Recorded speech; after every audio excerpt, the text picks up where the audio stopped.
Dream Girl by Laura Lippman is dark and twisty. This is my first book from Laura Lippman that I've read, and it is her first horror novel. You can see the intensely influenced books within the context like Misery. However, this story is strangely unique. How this story unfurls is fascinating. I do think the first half of the novel reasonably tedious.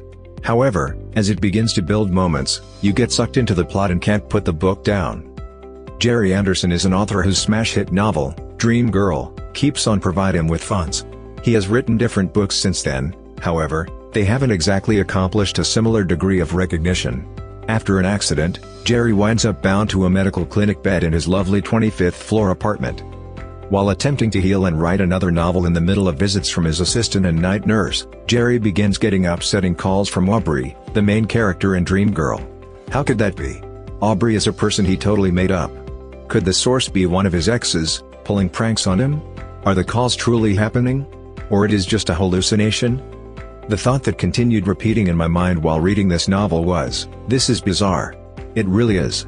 The timeline jumps the spot, through several decades. It was little jarring at the beginning. When I became used to it and picked what was being tossed down, I sat back and appreciated the ride. Dream Girl by Laura Lippman is a psychological thriller with many moving pieces and nuanced. It has scenes that don't appear like they will connect to Jerry's present predicament, but they do.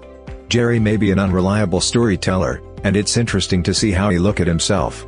Additionally, it was good to learn about him and his past. Overall, Dream Girl by Laura Lippman was a solid suspense and horror story.